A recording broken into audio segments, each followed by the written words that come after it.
దేవునికి స్తోత్రం, దేవునికి మహిమ కలుగును గాక. దేవాది దేవుడు నాకు ఇచ్చిన సమయం అవకాశాన్ని బట్టి ఆయన స్తుతిస్తూ ఆయనకు స్తుతి స్తోత్రాలు సమర్పించుకుంటూ ఉన్నాను. ప్రభు పేరట అందరికీ శుభములు తెలియచేస్తున్నాను. ప్రియులారా, ఈరోజు ద్విమనస్కులు గూర్చిన కొన్ని విషయాలు ఆలోచించేద్దాం. ద్విమనస్కత్వం అంటే ఏంటి? ఏమండి, మరి ఆ ద్విమనస్కత్వం కలిగిన వారు ఎలా ఉంటారు, వారికి ఎలాంటి పరిస్థితులు ఎదురవుతాయి, ఇలాంటి కొన్ని విషయాలు మనం ఆలోచన చేస్తే, ద్విమనస్కులు అనగా మనిషికి ఒకే మనసు ఉంటుంది, కానీ ఆ ఒకే మనసును రెండు విధాలుగా ఉపయోగించటం, అంటే మంచి కొరకు చెడు కొరకు కూడా, దేవుని కొరకు దెయ్యం కొరకు కూడా. ఏమంటే నోరు ఒకటే, నోరుతో మంచి మాటలు చెడ్డ మాటలు ఎలాగైతే పలుకుతుంటారో అలా పలకకూడదు అని మనకు వాక్యం చెప్తుంది. అలాంటి ద్విమనస్కులుగా మనం ఉండకూడదు. ఏమండి, ఒకవైపు దేవుని వైపు మాట్లాడడం, ఇంకోవైపు దెయ్యం వైపు మాట్లాడడం. ఏమండి, సో ద్విమనస్కులుగా అంటే ఒకవైపు పాపముతో స్నేహం చేయడం, ఇంకొక వైపు పరిశుద్ధుడైన దేవునితో స్నేహం చేయాలనుకోవడం మంచిది కాదు. ఏమండి, సో ఆ విధంగా రెండు వైపులా ఆలోచన చేసేవారిని దేవుడు ఏ విధంగా మరి వారిని చూస్తున్నాడు అని మనం ఆలోచన చేస్తే, కీర్తన గ్రంథము 119వ అధ్యాయము 113వ వాక్యాన్ని గమనిద్దాం. కీర్తన గ్రంథం 119 అధ్యాయం 113. ద్విమనస్కులను నేను ద్వేషించుచున్నాను, నీ ధర్మశాస్త్రం నాకు ప్రీతికరము. ద్విమనస్కులను ద్వేషిస్తున్నానని ఇక్కడ భక్తుడు అంటున్నారు. భక్తునికి ఏంటి ప్రీతట? దేవుని వాక్యము ప్రీతి. సో దేవుని వాక్యం అంటే ఇష్టపడని వారు దేవుని వాక్యాన్ని ఇష్టపడతారు, లోకంలో ఉన్నటువంటి గ్రంథాలను ఇష్టపడతారు. వీళ్ళు ద్విమనస్కులు. కానీ ఏకమనస్సు కలిగిన వాడు కేవలం దేవుని వాక్యాన్ని, పరిశుద్ధ గ్రంథం మాత్రమే ఇష్టపడతాడు. పరిశుద్ధ గ్రంథం మాత్రమే దేవుని గ్రంథం అని నమ్ముతాడు. కానీ ద్విమనస్కులైతే బైబిలు దేవుని గ్రంథమే, లోకంలో ఉన్న గ్రంథాలు కూడా దేవుని గ్రంథాలే అని నమ్ముతాడు. ద్విమనస్కుడు అనమాట. అలాగే బైబిల్లో దేవుని గురించి ఉంది అని చెప్తాడు, లోకంలో గ్రంథాలు కూడా అందులో కూడా యేసుప్రభు వారి గురించి ఉంది అని చెప్తాడు. ఇది ద్విమనస్కుడు. చాలామంది బైబిల్ ఏం చెప్తుంది? దేవుని వాక్యమే సత్యం అని చెప్తుంది. యోహాను సువార్త 17 అధ్యాయం 17 వచనం చూస్తే యేసుప్రభు వారే చెప్తున్నారు, నీ వాక్యమే సత్యం అని. సో ఆయన గురించి ఎందులో రాయబడింది? యేసుప్రభు వారి గురించి లేఖనాల్లో మాత్రమే రాయబడింది. మరి ఇతర గ్రంథాలు కూడా రాయబడింది అని చాలామంది బోధిస్తున్నారు. అంటే వారు ఎవరు? ద్విమనస్కులు. అంటే ఇతర గ్రంథాల్లో మరి సత్యం ఉండదా అంటే ఉంటుంది. ఇతర గ్రంథాల్లో సత్యముతో పాటు అసత్యం కూడా ఉంటుంది. సత్యము అసత్యము కలిసి మిక్స్ అయి ఉంటాయి. ఏమంటే మిశ్రమ సత్యం, అది అసత్యమే అవుతుంది కానీ సత్యం కాదు. సాతాను ఏం చేస్తాడంటే సత్యమును అసత్యమును మిక్స్ చేసి చెప్తాడు. ఒక అసత్యం మాత్రమే చెప్పడాడు. ఏమండి, అలాగని సత్యం మాత్రం చెప్పడం, రెండూ మిక్స్ చేసి చెప్తాడు. ఆ విధంగా ప్రజలను మోసం చేయాలని చూస్తాడు. మోసం చేశాడు కూడా. మన అందరి పితరులు అయినటువంటి ఆది దంపతులు, మొదటి మానవులైన ఆదాము అవ్వల్ని వాడు ఎలా మోసం చేశాడు? వారికి సత్యము అసత్యము రెండూ చెప్పి మోసం చేశాడు. ఏమని చెప్పాడు? దేవుడు ఈ పండు తింటే మీరు చనిపోతారు అని చెప్పాడు. కానీ వాడు ఏం చెప్పాడంటే పండు తింటూ చనిపోరు అని చెప్పాడు. అయితే ఈ పండు తింటే కన్నులు తెరవబడతాయి అనే ఒక సత్యాన్ని కూడా చెప్పాడు. దేవుడు కూడా పండు తింటే కన్నులు తెరవబడతాయి అని చెప్పినట్టుగా, అంటే దేవుడు చెప్పిన ఒక సత్యాన్ని చెప్పాడు. అలాగే దేవుడు చెప్పని అసత్యాన్ని కూడా చెప్పాడు. రెండూ చెప్పాడు. సో ఇతర గ్రంథాల్లో ఏముంటుందంటే సత్యము అసత్యం రెండూ ఉంటాయి. ఇతర గ్రంథాల్లో సత్యం అసత్యం మిక్స్ అయి ఉంటాయి. అందులో కొంత ప్రభువారి గురించి, యేసుక్రీస్తు వారి గురించి ఉంటుంది, ఇతర సొంత జ్ఞానము, దెయ్యం జ్ఞానం కూడా ఉంటుంది. కానీ బైబిల్లో దేవుని మాటలు మాత్రమే ఉంటాయి. సో దిమనస్కులు ఏం చేస్తారంటే అది సత్యమే ఇది సత్యమే అంటూ బైబిల్లో నుంచి దేవుని గురించి చెప్తారు, ఇతర గ్రంథాల్లోంచి కూడా తీసుకొని దేవుని గురించి చెప్తారు. అండ్ అవి దేవుని చేత రాయబడినట్టుగా, పరిశుద్ధాత్మ చేత రాయబడినట్టుగా చెప్తారు. కానీ బైబిల్ మాత్రమే పరిశుద్ధ ఆత్మ చేత ప్రేరేపించబడి రాయబడింది. లోకంలో ఉన్న ఏ గ్రంథము కూడా పరిశుద్ధాత్మ చేత వ్రాయబడలేదు. కనుక పరిశుద్ధాత్మ చేత వ్రాయబడింది మాత్రమే దేవుని గ్రంథం అవుతుంది. మిగతా లోకంలో ఉన్న అన్ని గ్రంథాలు కూడా అవి ఏవి దేవుని గ్రంథం కాదు, అవన్నీ కూడా దెయ్యపు గ్రంథాలు. కనుక పిల్లల దిమస్కులు వాటిని వీటిని కూడా ఇష్టపడతారు. దిమస్కులు పరిశుద్ధ గ్రంథాన్ని ప్రీతిగా ఎంచుతారు, లోకంలో ఉన్న గ్రంథాలను ప్రీతిగా ఎంచుతారు. అలాంటి వారిని భక్తుడు ద్వేషిస్తున్నాను అంటున్నాడు. దిమస్కులు నేను ద్వేషిస్తున్నాను, నీ ధర్మశాస్త్రం నాకు ప్రీతికరము.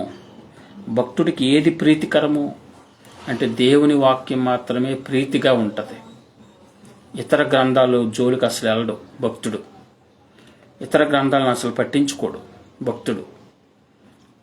భక్తుడు అలా ఉన్నవాడే ఏక మనస్సుతో దేవుని ఆరాధించేవాడు.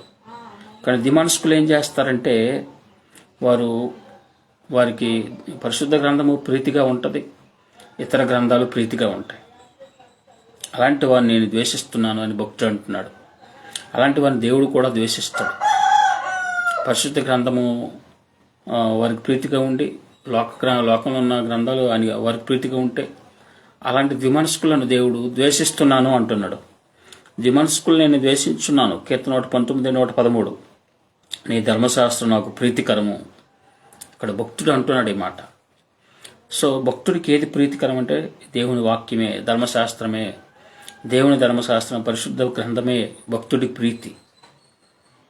ఈ రెండు ప్రీతి అంటే అలాంటి వారు దిమనస్కులు. అలాంటి దిమనస్కులను భక్తుడు ద్వేషిస్తున్నాను అంటున్నాడు. సో పిల్లరా, మనకు ఏదో ఒకటే ప్రీతిగా ఉండాలి. పరిశుద్ధ గ్రంథమైన ప్రీతిగా ఉండాలి, లేదంటే లోక గ్రంథంలోనే ప్రీతిగా ఉండాలి. ఆ రెండు మాకు ప్రీతి అనకూడదు. అలా అంటే మనము దేవుని దృష్టికి ద్వేషించబడిన వారుగా, భక్తుని దృష్టికి ద్వేషించబడిన వారుగా ఉంటాం. మరొక మాట కూడా చూసినట్లయితే దిమనస్కుల గురించి చెబుతూ మొదటి రాజుల గ్రంథము 18వ అధ్యాయము, మొదటి రాజుల గ్రంథము 18వ అధ్యాయం 21వ వచనాన్ని మనం చూద్దాం. మొదటి రాజుల గ్రంథం 18:21లో ఏలియా జనులందరి దగ్గరకు వచ్చి, ఎన్నాళ్ళు మట్టుకు మీరు రెండు తలంపుల మధ్య తడబడుదురు? యెహోవా దేవుడైతే ఆయనను అనుసరించుడి, బయలు దేవుడైతే వానిని అనుసరించుడని ప్రకటన చేయగా జనులు అతనికి ప్రత్యుత్తరముగా ఒక్క మాట అయినను పలకపోయిరి. ఇక్కడ చూడండి, ఈ యొక్క ఆహాబు కాలంలో ఇశ్రాయేలు రాజుగా ఉన్నట్టు ఆహాబు ఇశ్రాయేలు ప్రజలందరినీ, ఆహాబు యొక్క భార్య యెజబెలు కూడా ఏం చేశారు? ఇశ్రాయేలు ప్రజలందరినీ విగ్రహారాధకులుగా చేశారు.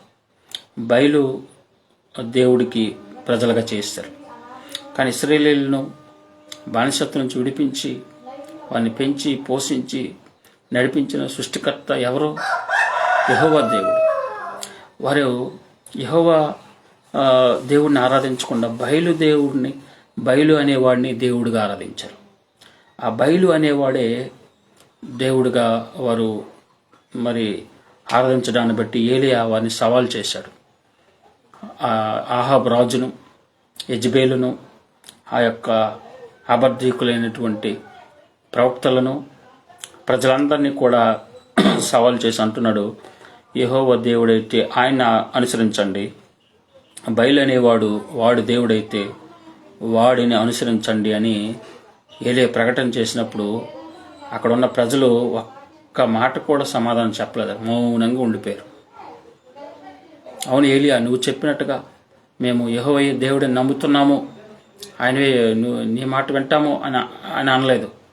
లేదు, నువ్వు చెప్పిన తప్పు అని కూడా అనలేదు. దిమనస్కులు ఎలా ఉంటారంటే ఇలాగా సందిగ్ధంలో ఉంటారు, ఏం చెప్పాలో తెలియని వారికి ఉండిపోతారు. ఏమంటే దిమనస్కులు అది దేవుడే ఇది దేవుడే అంటారు, సృష్టికర్త దేవుడు సృష్టి కూడా దేవుడే అంటారు. సో దిమనస్కులు యేసుక్రీస్తు వారు దేవుడు, లోకంలో దేవుడు దేవుడు అంటారు. దిమనస్కులు ఎలా ఉంటారంటే బైబిల్ దేవుడిని త్రియేక దేవునిగా నమ్మరు. త్రియేక దేవుడు అని నమ్మని వారు దిమనస్కులు. బైబిల్లో ముగ్గురు దేవుళ్ళు ఉన్నారు అని బోధిస్తున్నటువంటి వారు ఉన్నారు, వారు దిమనస్కులు. ఏమంటే జన్మ పాపం లేదు అని చెప్తున్న వారు దిమనస్కులు. భూమి మీద దేవుడు 1000 ఏళ్ల పరిపాలన చేయబోతున్నాడు అనేది బైబిల్ చెబుతున్న బోధ, అది కాదంటున్న వారు దిమనస్కులు.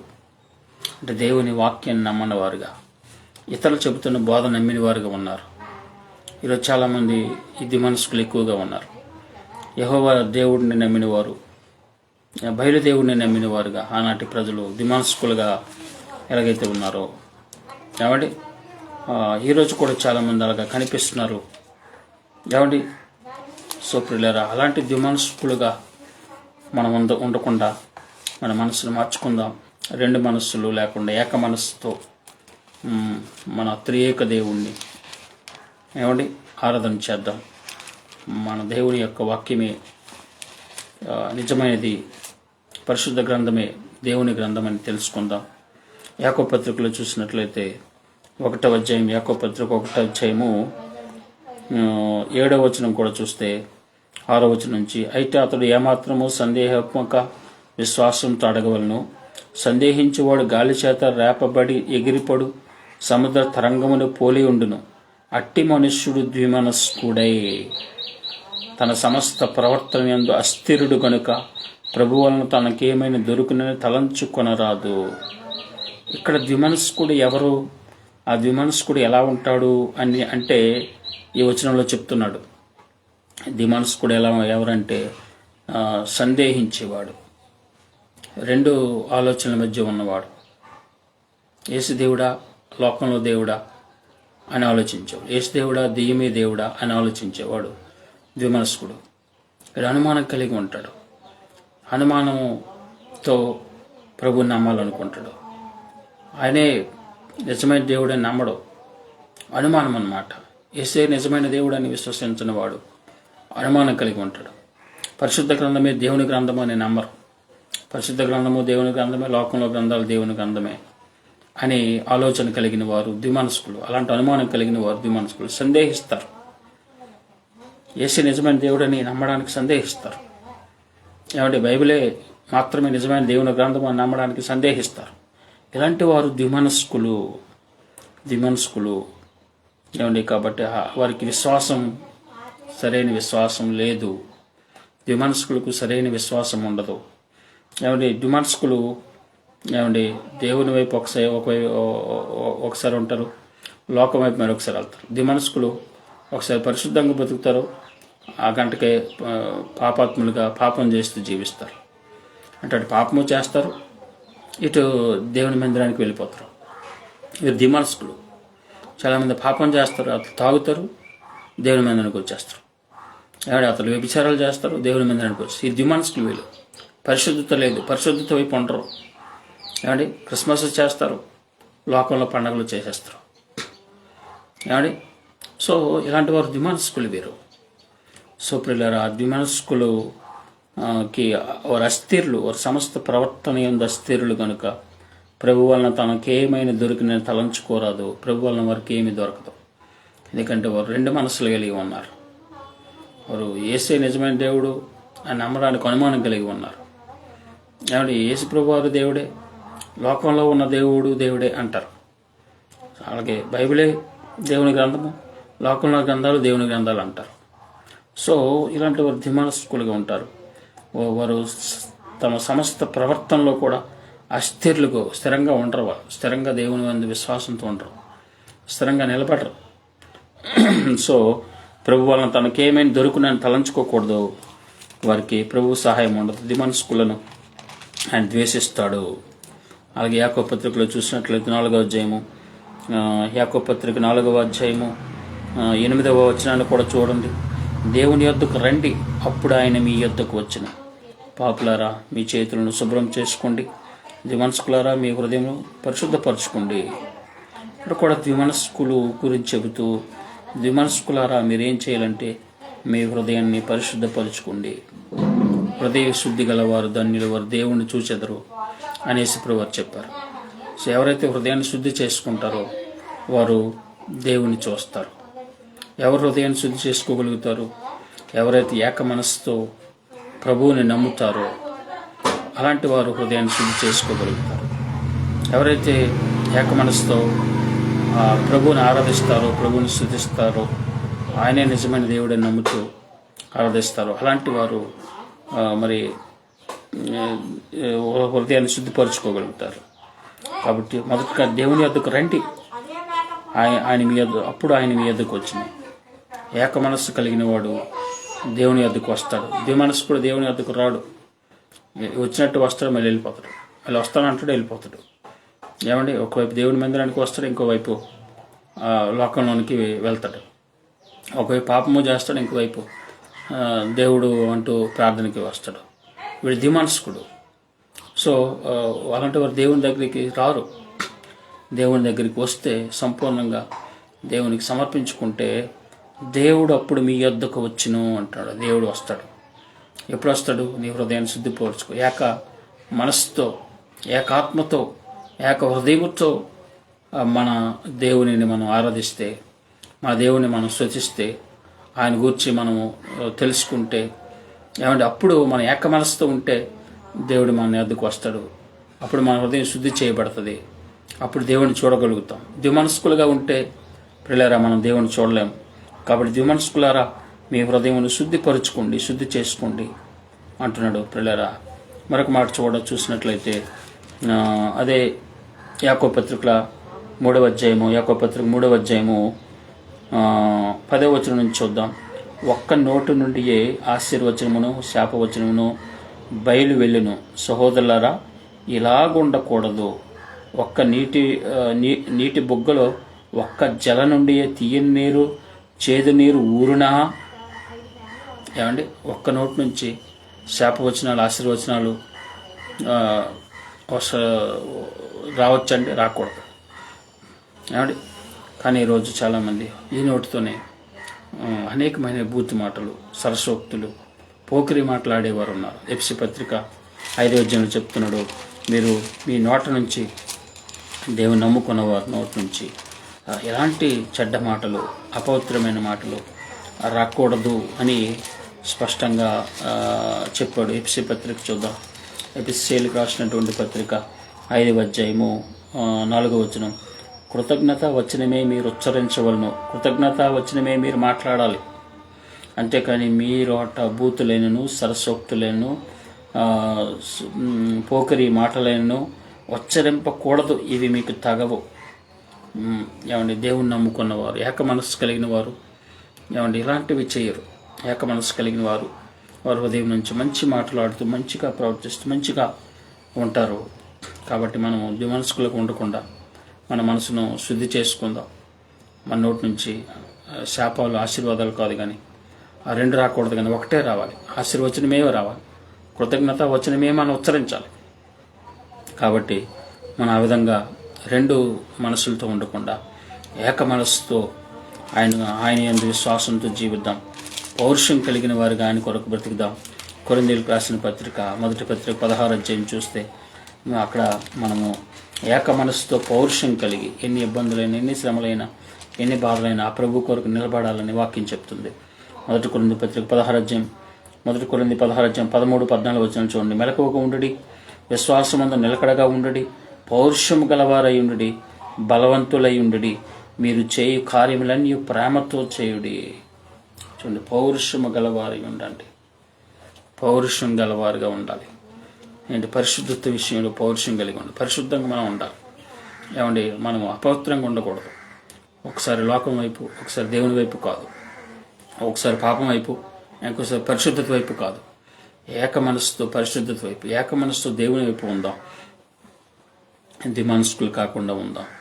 దిమానస్కులుగా ఉంటే సమస్త ప్రవర్తనలు అస్థిరులైపోతాం. దిమానస్కత్వాన్ని విడిచిపెడదాం.